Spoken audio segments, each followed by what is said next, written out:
आम शरीर में अनेक गुड़िया भिन्न भिन्न कोष थाए सेगुड़िक मध्यरु गोटिए जरूरी कोष को आम स्नायु कोष बोली कही था। तेबे स्नायु कोष को आम एक जरूरी कोष कहीं कहबा कारण देख आम शरीर मस्तिष्क सुषुम्ना कांड क्रेनियल स्नायु कि स्पाइनल स्नायु ए सबुगुड़िक स्नायु कोष द्वारा गठन होता है एवं सेतिकी नुहे मन रख आम कौन सी जिनिस को देखा आम कौन सी जिनिस को शुणा बा आमर मन में अनेक भावना गुड़िक आम यही स्नायुकोष ही जापर। तेबे ए सब गुड़िक होउची स्नायुकोषर कार्य। स्नायुकोषर कार्य आम अन्य एक भिडियो आलोचना करबा। वर्तमान एई भिडियो रे आम स्नायुकोषर गठन किपरि होता है से विषय आलोचना करबा। ठीक अछि, देख सबु कोष परि स्नायुकोषर मध्य गोटिए न्यष्टि थाए एवं एई न्यष्टि को किछि जगह छाड़ी अनेक गुड़िए शाखायित तंतु थाए। शाखायित तंतु गुड़ा को आम केपरि अंकन करबा देख एमती एमती किछि यू शेप तुम अंकन कर एमती लक्ष्य कर एपटे आम किछि एपरि अंकन करबा एमती किछि अंकन करबा एवं एठी आम छाड़दबा। वर्तमान देख ये जो न्यष्टि चारिपटे जो शाखायित तंतु थाए एथिरे अनेक गुड़िए एमती सूता परिका तंतु गुड़िक बाहर थांती। ठीक अछि, सबुथिरे एमती एमती किछि बाहर थांती। ठीक अछि, तेबे एइठी जो शाखायित तंतु गुड़ाक थाए सेगुड़ी को आम डेंड्राइट बोली कही था। कौन कहते ना डेंड्राइट।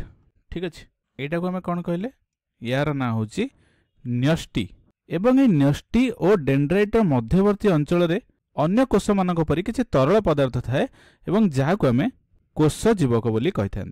ठीक अच्छे, वर्तमान जदि तुम भलसे लक्ष्य कर कोष जीवक मध्य अनेक गुड़िया दाना दाना परि एमती किछि कणिका मान रही था।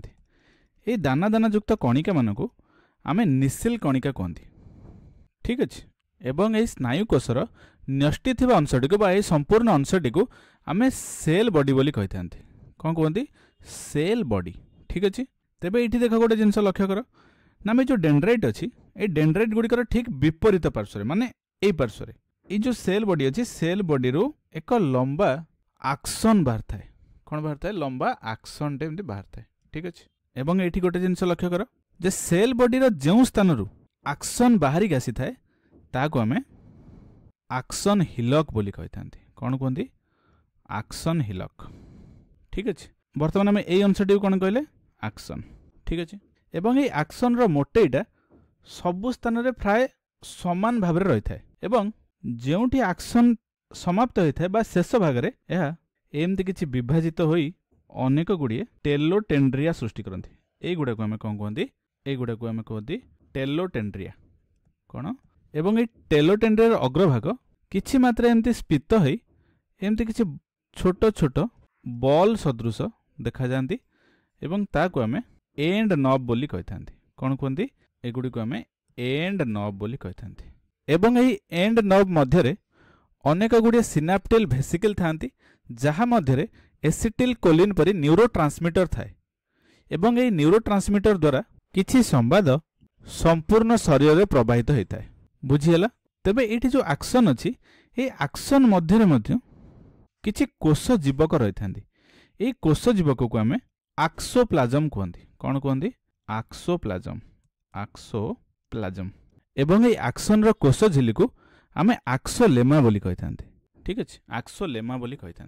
तेबे एठी गोटे कथा मन रख जे जो स्नायु कोष होउची आम शरीर सबुठु दीर्घतम कोष। तेबे एक स्नायु कोषर विभिन्न अंश तो आम जानिले। बर्तमान आम एठी कौन लक्ष्य कले ना ये जो डेंड्राइट थाए ये डेंड्राइट कौन करे ना संवाद ग्रहण करे। संवाद ग्रहण करे। ठीक अच्छे, एठी आम गोटे प्रकार स्नायु कोष देखले। बर्तमान एठी देख किछि स्नायु कोषर आक्सन रो चारिपटरे किछि एमती आवरण देखा जाए। एमती एमती किछि आवरण देखा जाए। ये जो आवरण देखा जाए यह को आम माइलिन आवरण कहते। कौन कहते माइलिन आवरण। ठीक अच्छे, किछि स्नायु कोषर ये माइलिन आवरण देखा जाए एवं किछि स्नायु कोषर ये माइलिन आवरण देखा जाए नहीं। जो स्नायु कोषर माइलिन आवरण देखा जाए ताहाको आम माइलिन युक्त स्नायु कोष कहते एवं जो स्नायु कोषर माइलिन आवरण देखा न जाए ताहाको आम माइलिन विहीन स्नायु कोष बोली कही था। ठीक अच्छे, बर्तमान ये माइलिन आवरण मझिरे मझिरे माने एई जगह देखि पड़छ एई जगह किछि गंठी गंठी देखा जाउची एवं एई गंठी गुडी को ए जो गंठी गुडी को अछि ए गंठी गुडी को हमें रानबीर नोड बोली कहते। बर्तमान आमे स्नायु कोषर विभिन्न अंश गुड़िक भलसे आलोचना कले तेबे ये आम कौन लक्ष्य कले ना डेंड्राइट गुड़िक संवाद ग्रहण करती।